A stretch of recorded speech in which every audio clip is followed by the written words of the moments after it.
Welcome to another episode of Feel Good for Men Who Want Change, the podcast all about healthy masculinity and how we as men can show up in the right way. My guest today is Claudio Sisera of Male Childcare and Teaching Jobs, who works to support hundreds of settings and nursery practitioners across London. Now, as you'll hear, Claudio fell into the early years profession as a 19-year-old who just moved to London and quickly realised that men were heavily underrepresented in the nursery setting. And in a world where we're talking about where good male role models can come from, it's clear that having only 3% of early years educators being men could be something that we can address. We talk about some of the cultural stigmas that stop men applying for these roles and how nurseries, children and parents can benefit from us shifting that narrative. Claudio is a really energetic guy. You'll hear that the minute you speak to him, and I think he's a great ambassador for why more men should be involved in early years education. So please enjoy my episode with Claudio Sisera.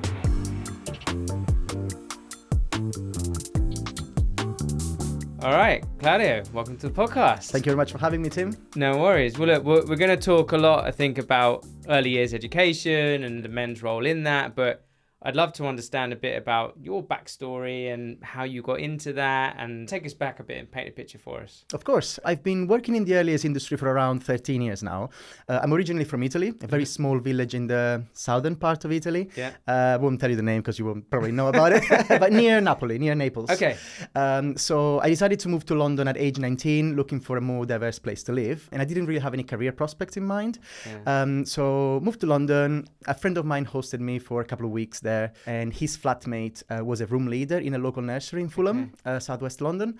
And he noticed that I was giving CVs here and there. It was still the days where you had to print 20, 30 CVs and just give them out to the shops, which makes me feel unnecessarily old now. But you know, I'm not that old. We'll move on. And he noticed I was giving CVs, couldn't find a job within a week or so. And he suggested that I would apply for a job at his nursery. My first thought was, are you sure about that? Like, am I going to be suitable for it? I don't have any experience working with children whatsoever. I wasn't even planning to work in education. And he said, oh yeah, don't worry. Like, I know my manager is quite open about younger people, coming to work for her. And my second thought was, what about me being a man? Yeah. Working in that setting? Because obviously I come from a society back home in Italy where gender disparity is even more accentuated than it is here in the UK. So it's not a thing for men to work in nursery settings whatsoever back home. So that was my first concern. And he reassured me of the fact that there were 4 other men working in his setting, which quite to me, high then. Yeah. Very high, yes, but definitely higher than the national average, for sure. So I decided to give it a go. Went for the interview, had really little English as well at the time. But little did I know that I would get the job and I would eventually stick with it. So I started out as an apprentice, worked my way up to a managerial level once I became qualified. So the apprenticeship lasted around 12 months. And ever since I became qualified, my career skyrocketed pretty fast. So I became room leader after a few months. I became qualified because my room leader went on maternity cover. So I was like an acting room leader for around a year or so. And then after that, the nursery I worked at got taken over by a large group. So there were many more opportunities for growth, development. And I became a nursery manager within 4.5 years since I started working in early years, which was impressive. Like, not on a personal level, but just didn't expect it that, I could progress that quickly. And when I became nursery manager, I soon realized that I wanted to have my own business. So I started out childminding from the comfort of my home. And then within a year or so, I upgraded the setting to a childcare provider on domestic premises. And sadly, that was when I lost the business to the pandemic. So it was... It rears its head again, the pandemic. Yes, I know, right? And I think people are still picking up the broken pieces from that period of time. But I had a brief career change during the lockdown. So I went into digital marketing, totally unrelated, but I wanted to learn more about advertising and how to position myself online. And it was whilst I was doing that I created a LinkedIn account. I started connecting with more and more people outside of my nursery circle. And I realized that a lot of men who are out there, they had quite similar challenges that I experienced in the sector, particularly during my first year of working in nurseries. So having spoken with these men, I realized that no matter their background, no matter their protected characteristics. So whether they were old, young, gay, straight, they all seem to be experiencing the same sort of challenges. And to me, it just baffled me that there wasn't a centralized platform that was championing their role in not only society, but also in early years education. So I founded Male Childcare and Teaching Jobs, which is an organization that champions the role of men working in early years and caregiving roles. We set ourselves to achieve 3 main objectives, one of them being encouraging more boys and men to actively pursue careers in early years education, considering the benefits that we bring to the sector. Then we want to champion, coach, mentor the current male workforce to facilitate retention and make sure that men who work in the field, they do feel welcome in the industry. And ultimately, we want to support nurseries, preschools, schools, and other entities in enhancing their gender inclusivity practices. So anything from inclusive recruitment and retention practices to ensuring that they foster a culture of inclusivity, not just amongst their staff team, but also the parents they serve and the families they serve. Amazing. So that's me in a nutshell. Yeah, no, whistle stop tour. Thanks. And I guess it's probably fair to say then that you fell into early years education as a career. Is that fair to say? Yeah, absolutely. I wasn't planning to work in early years whatsoever, primarily because of the stigma that there is still around what a man and a woman should do in society. Again, the fact that there were other men working in that nursery setting really reassured me. But even so, I still faced some sort of discrimination, not just from staff members, but also from parents. So I remember quite vividly a couple of times parents requesting that I wouldn't change their children's nappies, for example, or I wouldn't engage in intimate care routines of any sort, physical contact. And that really makes you question, whether or not you should belong to that industry. So completely fell into the sector. I speak with many men out there within our community of male educators, and I can quite confidently say that 99% of them, they all fell into the sector in some sort. So whether they come from different industries and they transitioned into the education to find something more fulfilling, a more rewarding career, or because they knew somebody who worked in a nursery and later on in life recommended them to join the setting. So it's quite a common phenomenon, to just fall into the sector. Yeah, no, absolutely. And I guess we'll come on to some of the reasons for that. But I guess we should probably just define our terms a little bit for people who aren't as familiar with the nursery world, either because they don't have kids themselves or we overlapped a little bit career-wise in working in the space. I never worked in a nursery. But when you say early years, what does that refer to? When you say room leader, what does that refer to? And generally, what are the sort of ages of children that you'd be working with or the menu support we'd be working with? Perfect. So when it comes to early years education, we are referring to the age group of children aged from birth to 5-year-olds. So usually nursery environments, when we talk about the standard nursery setup, we find that rooms are divided into age groups. So there might be like a baby room with an age group between 0 to either 1 or 2, depending on the setting. Then we have like toddler classroom, nursery classroom, which is 2 to 3.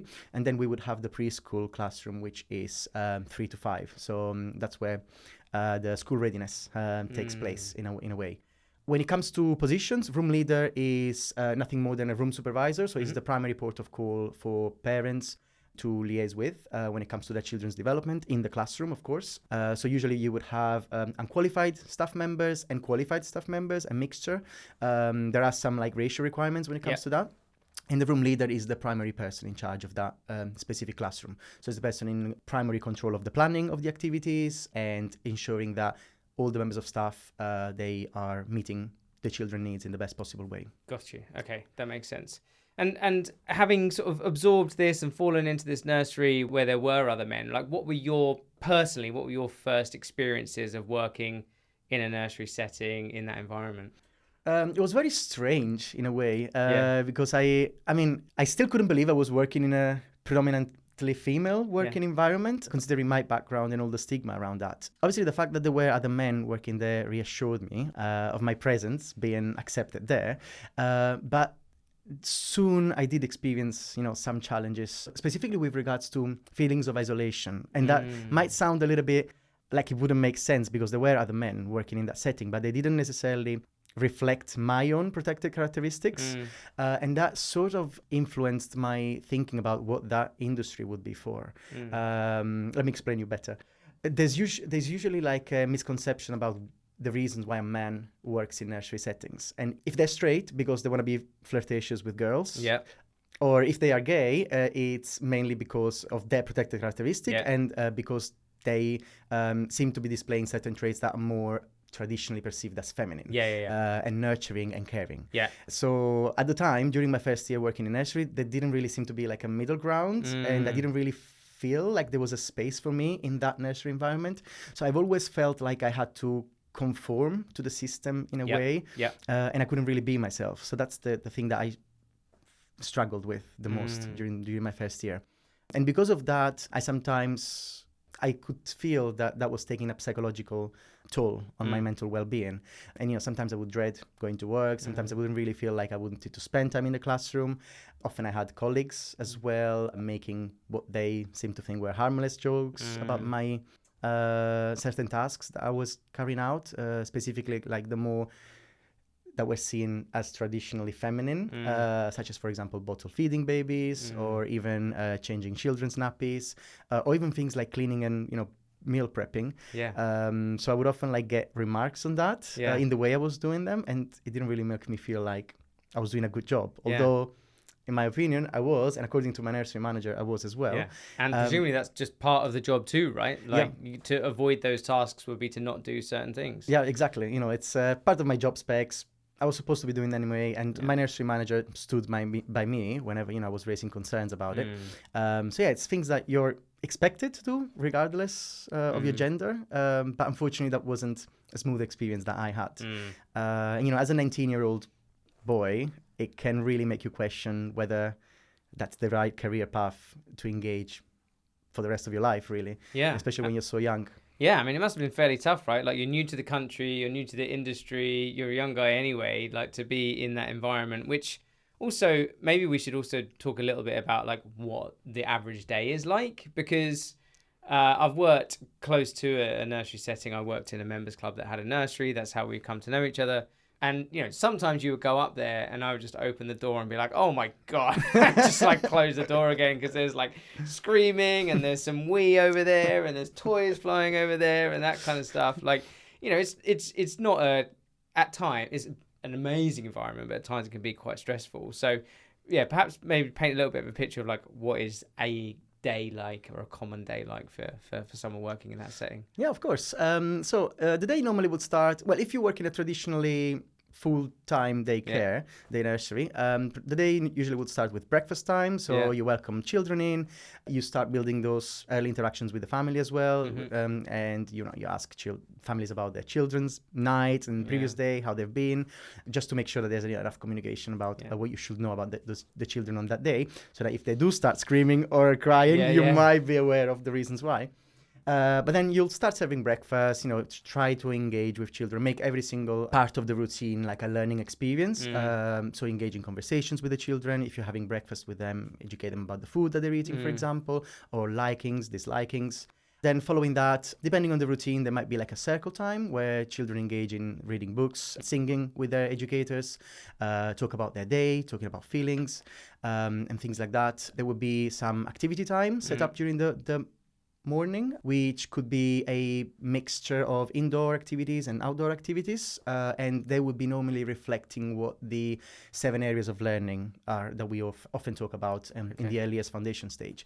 So we've got areas like personal, social, and emotional development, so encouraging children to do group activities and collaborate with each other, or communication and language, of course, so educating them on their listening, understanding, and speaking skills. Physical development, so there'll be loads of activities around developing fine motor skills, gross motor skills, from sports and climbing activities to how to manipulate small objects. There'll be activities around literacy and mathematics. We're not talking about crazy stuff there, and we're not growing scientists and geniuses. I mean, one day they might be, but we're talking about early literacy and maths. So again, reading books, reading stories, trying to embed initially those early notions of what a number looks like, counting on your fingers, but even earlier on, shapes, filling gaps. Then we've got the understanding of the world, and so anything that you can possibly think of within the world.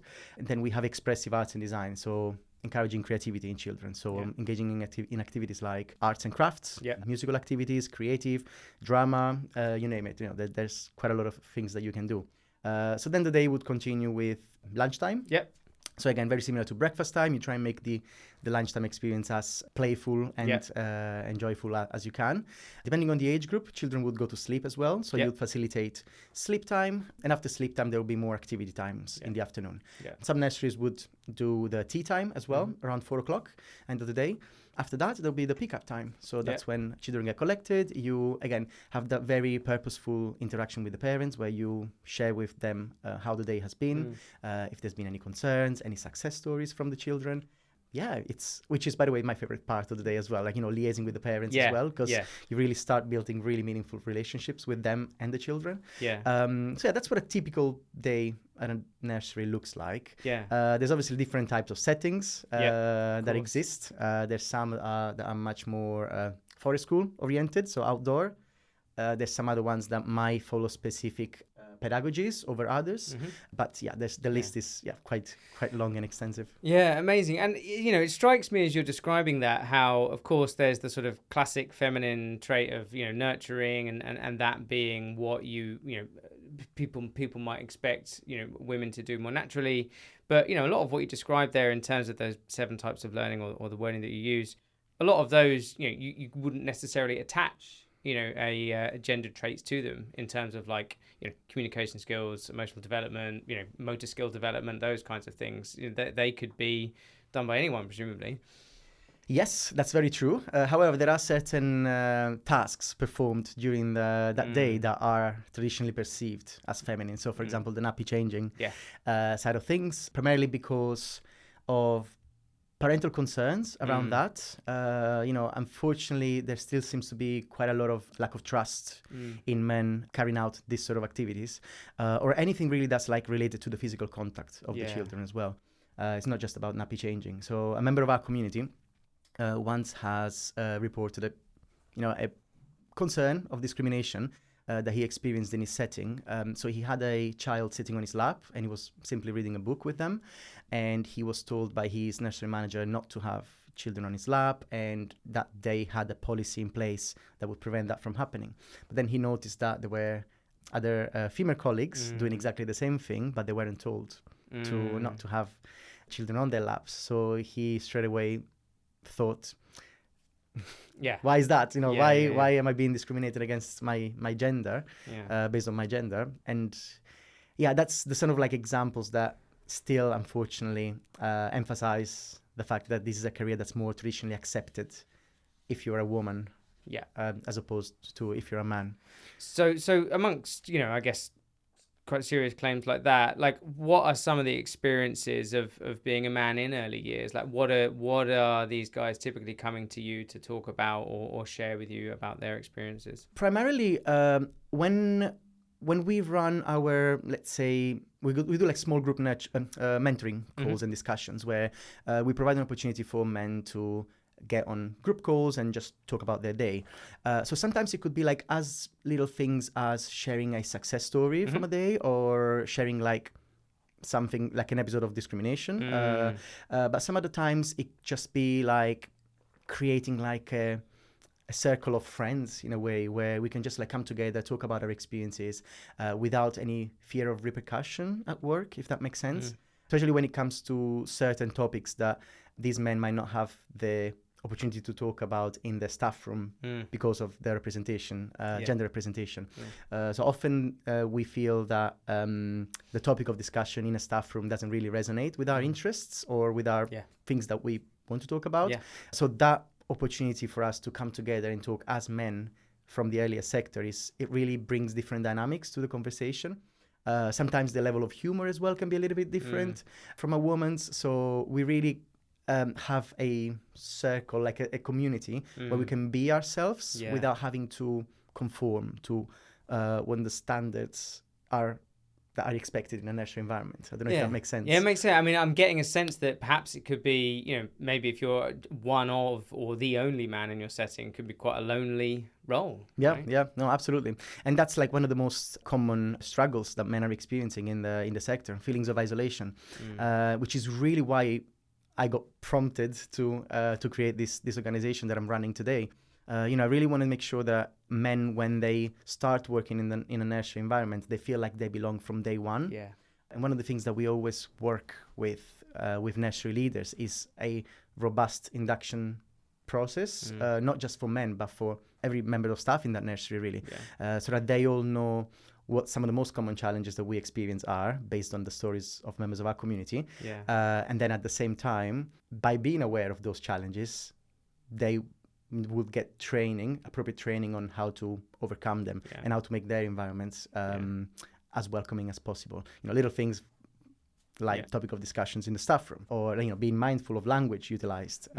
Sometimes unconscious biases that come across in the everyday language that they utilize, or sometimes even like some recruitment biases that happen in the nursery environment. So often men get sort of like pushed into the preschool classroom because the manager or the hiring manager might just assume that they would prefer working there, or sometimes men do prefer working in the preschool classroom so that they can avoid any confrontation around physical contact with the younger children.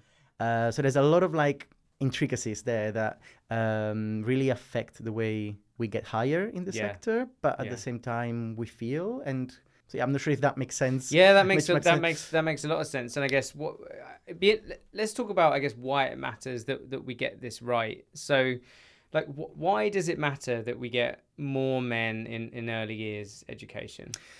Could probably be talking about this forever. Yeah.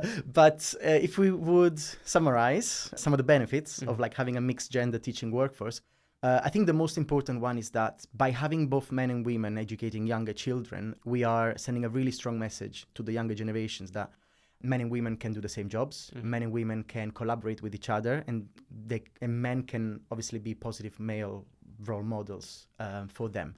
There's a lot of research that's been done around the fact that children start developing gender stereotypes from as early as 18 months to 2 years old, and they are fully formed by age 7. So that to me shows what an opportunity we have in the earlier sector to tackle those stereotypes and like prevent them from forming in the first place.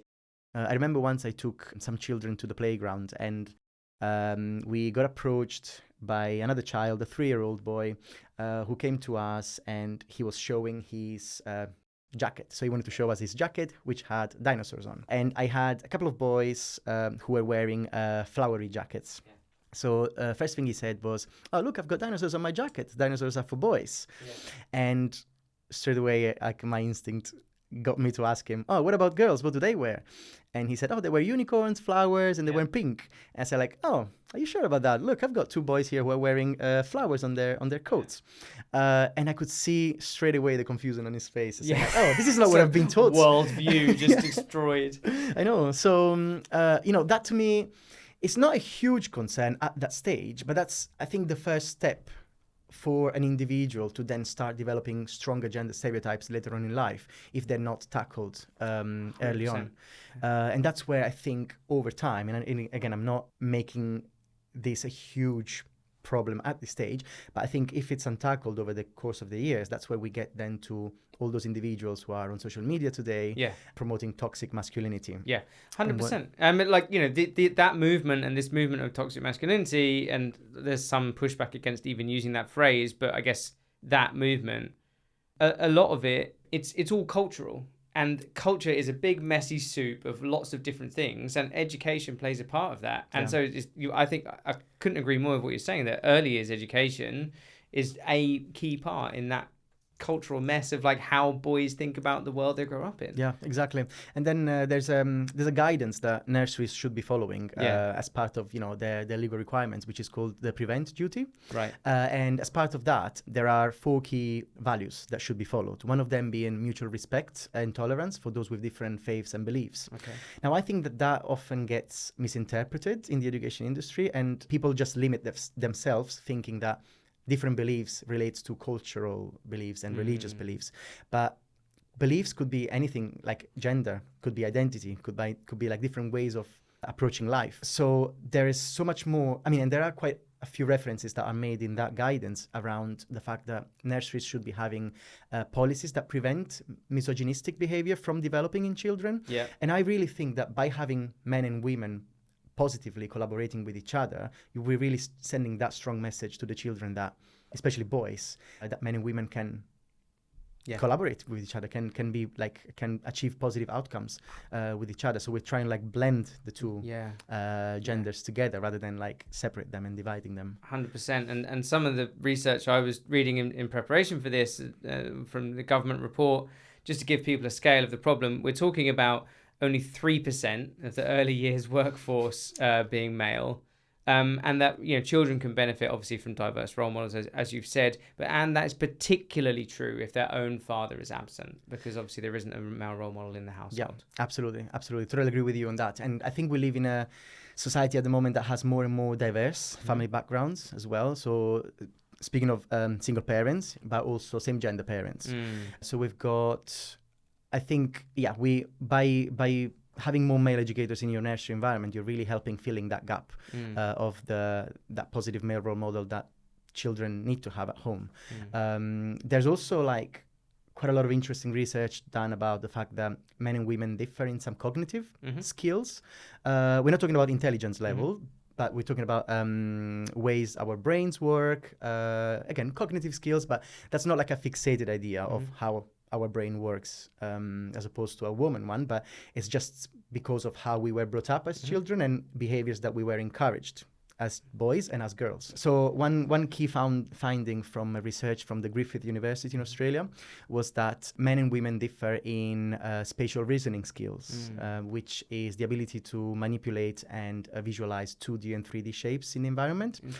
So that to me is like a plausible explanation to why men seem to be naturally gravitating towards activities like sports, outdoor play, forest school, woodworking, you know, and this is not like me genderizing this sort of activities, but unfortunately statistics still show that some more accentuated than others, men are predominantly more interested in these roles. So that to me just screams like an opportunity for nursery settings to bring a diverse skill set to their classrooms. And again, I am totally against the fact that we should be genderizing these activities. You know, you shouldn't really be hiring a man because you want to lead those activities. But it could be like quite a positive way to diversify the skills of your teaching workforce as well. We work with a nursery at the moment who actually was amazing at tackling that phenomenon of genderizing this activity. So they had a member of staff who has a DIY background, and he started doing woodworking activities with the children. Now, the bad way of doing it would have been if that member of staff was doing that alone. But what he did was he trained a female colleague to do exactly the same activity. And then together they led that activity, and they were inviting equally boys and girls to do that activity, you know, regardless of gender.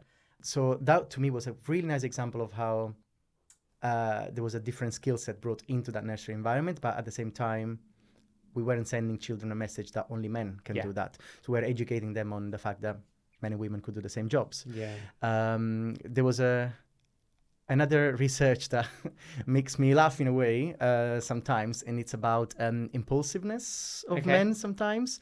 So there was from ResearchGate that I found it, and men are more likely, according to the research, to be able to display impulsive behaviors, behaviors that are risk-taking and sensation-seeking, whereas women were more likely to adopt a more thoughtful approach to the matter.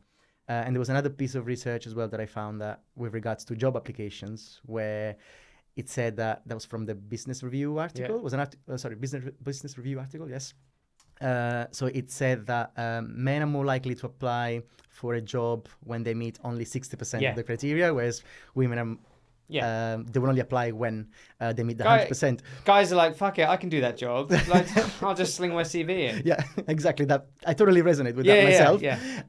And that aspect of impulsiveness has a massive benefit when it comes to educating children, because there's something in nurseries called responsive planning or in-the-moment planning, which is something that practitioners and educators are highly encouraged to do in the nursery setting. So which is responding to a child's interest there and then and plan an activity around that.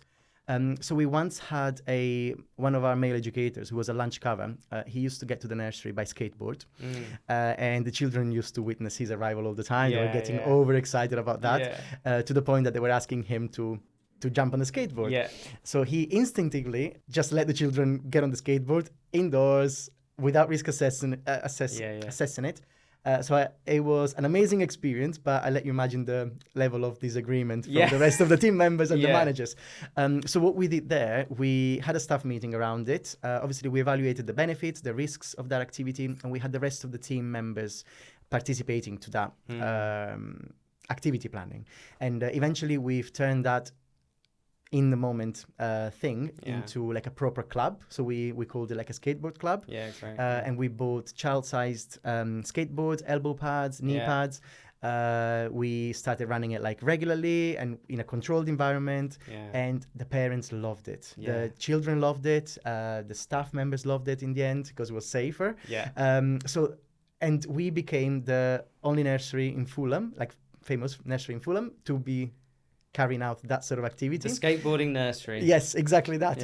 Yeah. And that to me, like I will always remember that moment very happily because it was a very practical example of how the blend of experiences and ways of thinking and the diversity of voices in a nursery environment could lead to a very positive outcome for the children, the families, and the nursery itself in the end. Yeah, that's fantastic. And that's a great way to bring these sort of statistics to life. And I think it's important to say, and I know you'll think this too, is like, no one is saying all men are impulsive and no women are. You know, we're talking about averages here. But to your point about diversity, if only 3% of the early years workforce is male, you're not going to get those averages across your team. Exactly that. Yeah. So it's a way to complement the majority of the workforce. Yeah, absolutely. So how do children respond to having a male caregiver, which might seem like an obvious thing, but I guess it seems, well, hopefully we've just made the case as to why it's important that we get men into the setting. But in your experience, from what you've seen or heard from the men in your community, how do the children react in a more balanced environment? Quite positively, if I can be honest and non-biased. Now, I often hear, well, I've seen it in my own experience, but I often hear it from members of our community as well. It seems like that children naturally gravitate towards men when they see one in the classroom. And we don't know if that's because we are a minority or it's something that they don't see often, or especially with boys, you know, they tend to be more attracted to somebody who is similar to them and display similar characteristics. But in my experience, majority of the classrooms I've worked in, I would always act like a magnet to children. And even today, when I go to a nursery and visit it for other reasons, you know, not to educate, whenever I step in a classroom, I get like a bunch of children just coming to me and being curious about what I'm wearing or my piercings or my tattoos asking loads of questions. So they respond really well to the presence of men in a nursery, you know, in a classroom environment. I had a particular experience with special educational needs boys as well. So I've had in my career around 4 who later on in life were diagnosed with either autism or there and then they were experiencing hearing impairment. And with them, I always ended up being the primary key person in the classroom, not because my manager chose to, but because they seem to be displaying particularly affectionate traits towards me, specifically during activities or transitions. Often, you know, boys would come to me like trying to seek reassurance by holding my child's hand, my child's hand, my hand, and that's something that I get a lot of community members sharing as well with special educational needs. And I'm not sure if that could be a reason why men seem to gravitate as well towards working in special schools or with children with special needs, but definitely seems to be a trend there. Very similarly to outdoor play, which again proves quite a lot of benefits to bring for children with special educational needs. Absolutely. So I guess what needs to change then? Like in your experience and what does the research tell us? Like why aren't more men entering the profession? Like what are the barriers, cultural or otherwise, that they're coming up against? And presumably some of the barriers apply to women too, but like generally speaking, what's stopping men being involved? I think when it comes to actively pursue a career in early years, I find that boys don't really leave school saying, I want to work in early years. So as I briefly mentioned at the beginning of the conversation, we all seem to be falling into the sector in some way, but we didn't really leave school wanting to go into a nursery environment. So I think there's still quite a lot of stigma about the conversation and about what a man's job should be like. There's still a lot of misconceptions around who the breadwinner of the family should be. And often early years education is not only perceived as a feminine role, but also as a low-paid one. So I think there isn't a lot of motivation from boys to actively apply for an early years job. I was working with a nursery who had a 14-year-old boy for a work experience there. And he was saying to the nursery manager how he was undecided between two careers, one of them being early years and the other one being politics, which is completely different. Don't ask me how he got there, because we didn't get a chance to ask him. Either end of the spectrum. Yes. And apparently, and this is something that he didn't tell me, but the nursery manager told me, the boy was discouraged by his teacher to pursue early years education, and he was sort of like being pushed into the politics side of things. And to me, that just baffles me, because that shouldn't happen. You know, like you really should be following what a young person's interest is, based on what he wants to gain out of it, not because of what society tells him to do. So yeah, I think there's a lot of change that needs to happen when it comes to the secondary school area of education, and I think as early years professionals ourselves, we should be making an active effort to bring male representation into secondary schools and talk about early years careers from the perspective of a man. It's interesting because by the time you get to secondary and tertiary education, the gender balance is like men are in the majority in tertiary, and I think in secondary school it's about even. So it's interesting that it changes up to that point, but it doesn't trickle back in the other direction. Yeah, it's a misconception, you know, around the fact that a job as a secondary school teacher, let's say, is more prestigious than an early years one. In my opinion, because of the not so well, in my opinion, perceived ideology of how authoritative a man should be. So sometimes you get that in nurseries as well. Like a nursery manager would hire a man with the expectation of that person being the authoritarian within a preschool classroom. So they go in the classroom whenever a child would be misbehaving and sort of like set rules in that way. Sometimes I was working in the office and I would have preschool teachers coming to the office with children who were not behaving according to certain rules, and with the expectation of me telling that child off. And I'm like, this is not right. You know, that child shouldn't be growing with that. And in that instance, it's women bringing the children to you as the man to do that role. Yes, exactly. So I think there's still a lot of misconceptions around the role of man in a child's growth. And it seems to be somehow normalized that a man should be like, if they're a teacher, if they want to be an educator, they should be working with older age groups because of that. Yes, there is a pay factor in it as well. So secondary teachers, you know, they get paid more than primary and preschool teachers. But at the same time, as an organization, we're trying to tackle that. And we're trying to sort of expose younger boys to the multitude of career opportunities that can derive from a job in early years education. So, for example, if you have a look at our blog section on our website, we've got stories of people who have become nursery owners, which is ultimately financially rewarding avenue, or they've become childminders. I was telling you earlier on about it. Like, you know, just working from the comfort of your home, you're able to look after your own children as well if you have any, but at the same time, you educate others' children as well. There are operations directors of apprenticeship companies that have started out as apprentices themselves in a nursery environment. So there's a lot of, you can become an offset inspector, you know, you can do your own consulting. I mean, also, presumably, if you get into it from an apprentice route, you can start that quite young. You could do 3 or 4 years of it, and at 22, decide, it's not for me, I'm going to do something else, right? And you've been an early years educator for 4 or 5 years. Yeah, absolutely, 100%. And I could say, you know, that circling back on your question about what things we can do more, for boys, for example, like go and have a look at what's out there in terms of like environments and nurseries. Don't be afraid to go and ask a nursery manager to have like a volunteering experience there, so you can get a feel of what the job is like. Because you'd be surprised to see how many nursery managers want more men in their settings, but men are, I think, too timid to go and give it a try, which is also why I'm doing my job at the moment. Sort of like break that barrier and Yeah. reassure them of the fact that there is a community behind. Well, timid isn't a word I'd associate with you, so you're probably playing the right role. Do you know what the gender split is of primary school teachers?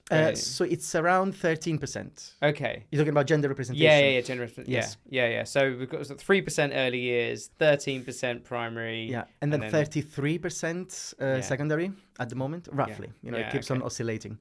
It's interesting that we're at this moment where people are talking about the requirement for positive male role models and why aren't there more and that kind of thing, and we've got this sort of massive gap staring us right in the face where there's a great opportunity for male role models, as you rightly pointed out, while gender stereotypes are being developed in children's minds to be in these nursery settings. Yeah, no, absolutely. And there's I think even families, any father who might be out there listening to this podcast, there's so much that they can do to help tackle that, not necessarily by sending their child in a nursery that has men working there, but even in society and broader in the broader community. You'll be surprised to see how many positive male role models there are out there that your children can be exposed to. So I visited a nursery the other day, and I engaged in an outing with the children there, and we went to say hello to local community members. And one of them was an elderly person who owned a garden next stable. Okay. So we just went in. It was a well-known person. The activity was already risk assessed, so we weren't working into a stranger's garden.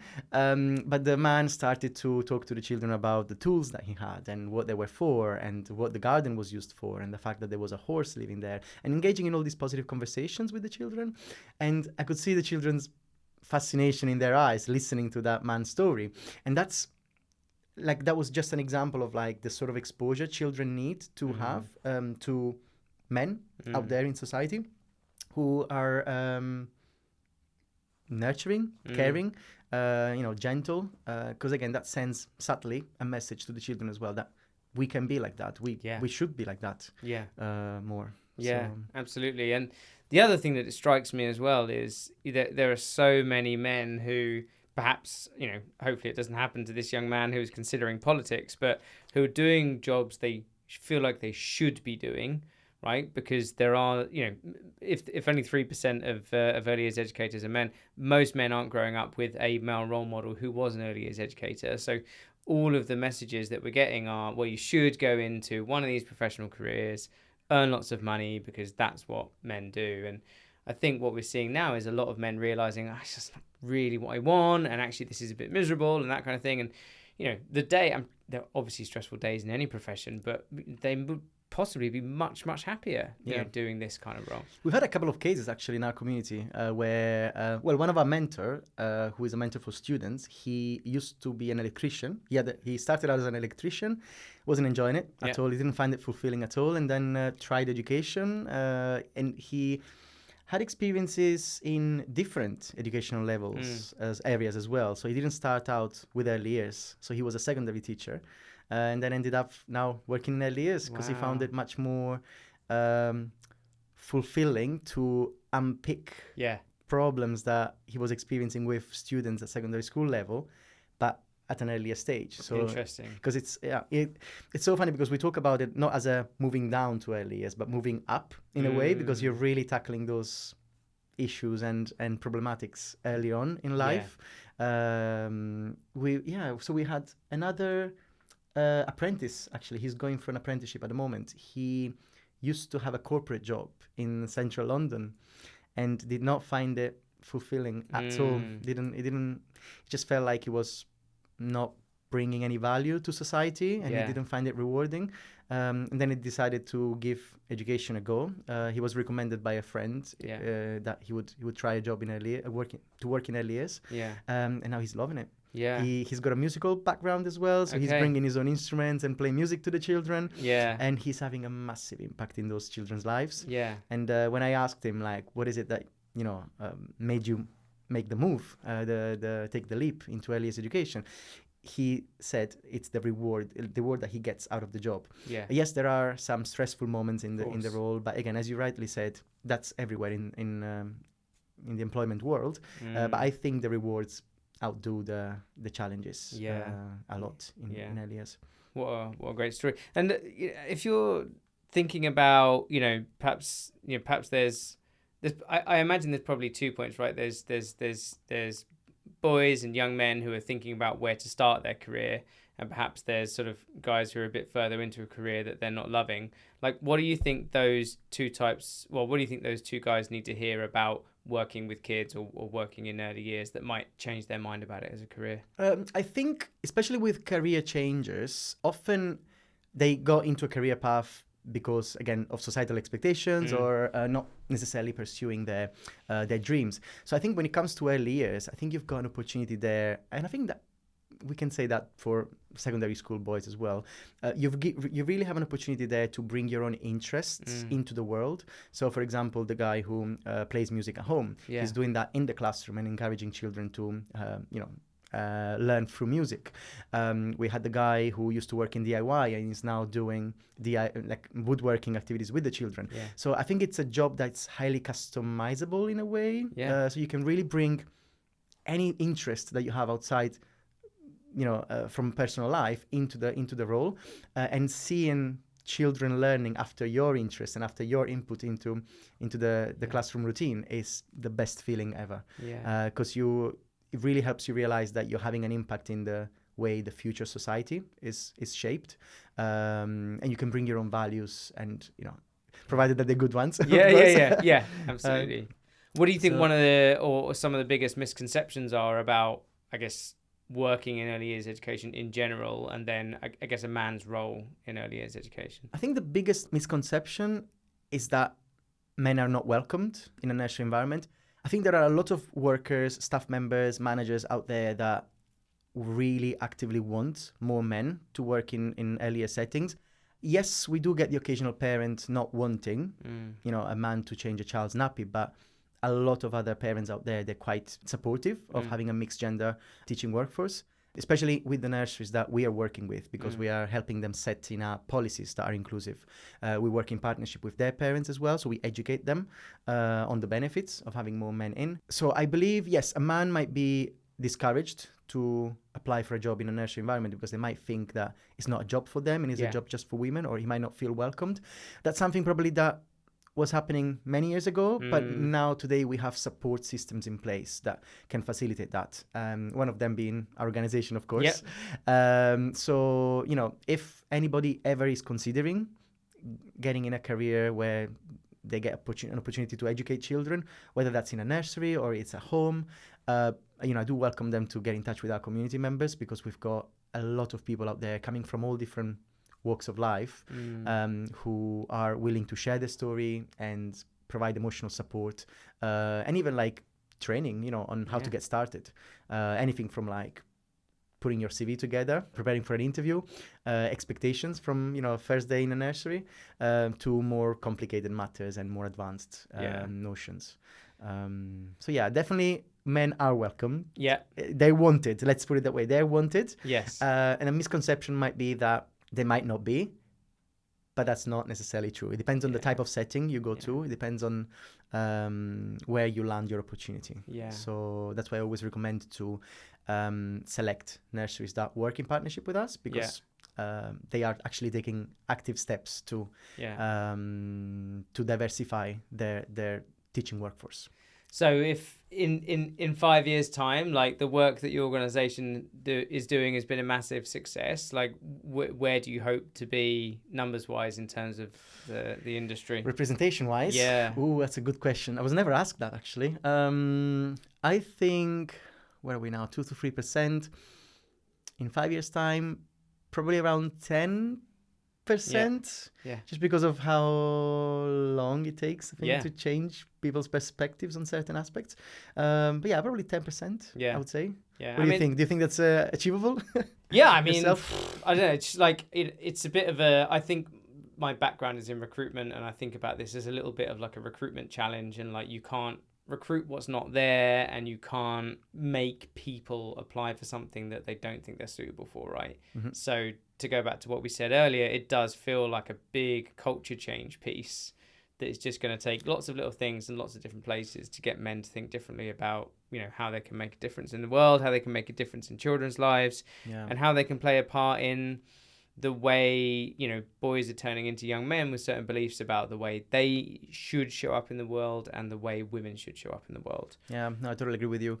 And that's why we are trying to adopt a holistic approach to the matter. So we don't just do training for nursery staff, or we don't just do policy development and things like that, but we also go out there to the community. We work with local authorities, for example, with community centers, children's centers, and we try to educate as many people as possible, regardless of where they work and what industry they work in, because it's more like of a worldwide narrative change that we need to achieve, not just within the earliest sector. Primarily because of the parental concerns that sometimes can derive from having a man working with younger children. So there's a lot of work to be done. Keeps us busy for sure. But I'm still saying that with a smile on my face. So, good for you. Well, long may that continue. And look, what's I guess in the context of all of this, what does healthy masculinity mean to you? I think healthy masculinity is when men foster a culture of accepting vulnerability. We do want to get in a community where we normalize saying, I'm not okay, I'm not having a good day. That's something that we don't get in nursery environments because we are surrounded by women. So sometimes our ego tells us to just say, I'm fine. I want to show seniority and we want to show that we're tough, and that's totally unhealthy. So for me, that's not healthy masculinity. For me, healthy masculinity is when you admit that you're not having a good day and you seek support for it. And most importantly is that anything that you choose to do in life, no matter whether that's seen as traditionally masculine or not, you're doing it for yourself and you're not doing it for societal expectations. I'll give you an example. Like, I like going to the gym and I often get remarks about saying, oh, you're the typical gym bro, blah, blah, blah.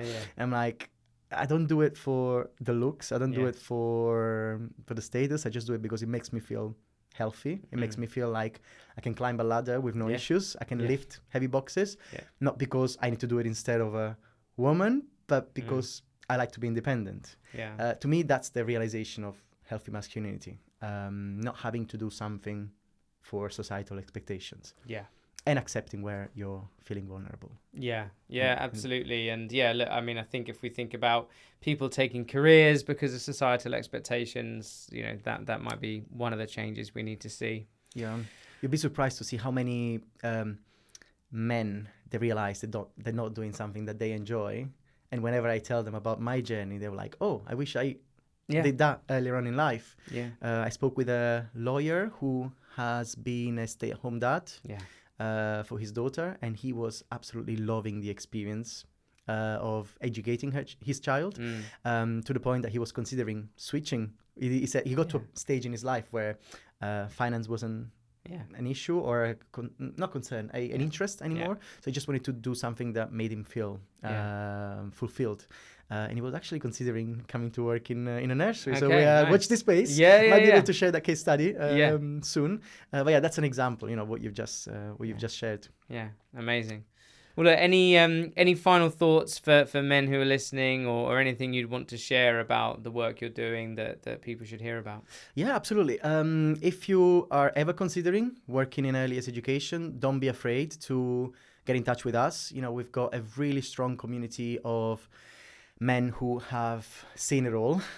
So, even if it's just asking a question or getting direction to an inclusive setting, don't hesitate to get in touch with us. We've got loads of resources on our website, including webinars from, again, men who are at different stages of their career as well. So we've got webinars led by apprentices or led by leaders and managers, nursery owners, and so on. So the width, the breadth of content that we have out there is really, really vast. And even if you just want to reach out to have a circle of friends, just don't be afraid to get in touch with us, because we are there for that as well, not just for careers. So definitely get in touch with us, because we'll be able to help any man out there who wants to take the leap into getting in a caregiving or educational career. We can bridge that gap between them and the nurseries that are out there. Amazing. Good stuff, man. No problem. How you feeling? Good. Yeah? Feels like, I had a good chat with a friend and opened up about loads of the things that I haven't shared in a very long time. So very nice. Good. Thank you. Good stuff. Well, look, thanks for coming in. It's an important topic, and I've been exposed to the industry a little bit, and I've got 2 young kids myself, and it just feels so important and such a significant thing that we could change for the culture of boys and men growing up in this country. So agreed. All right. Thanks for coming in. Good to have you on the podcast, Claudio. Thank you very much for having me, Tim. Great to be here. So there you go. That was my conversation with Claudio. Like, what an amazing guy. His energy is contagious. And I think, as I said in the intro, a really great ambassador for why more men should be involved in early years education. I hadn't anticipated that it would be quite such an important topic and a link through to how boys and men are showing up today with the formation of early years gender stereotypes. But I think, as you can take from the discussion, it is something that deserves our attention as just one of the many things that needs to go into the cultural change around what it is to be a man today. As always, if you haven't already, please like, subscribe, and share these episodes, and that's how this movement will grow. Once again, work hard, be kind. Thanks for listening, and I'll catch you on the next one.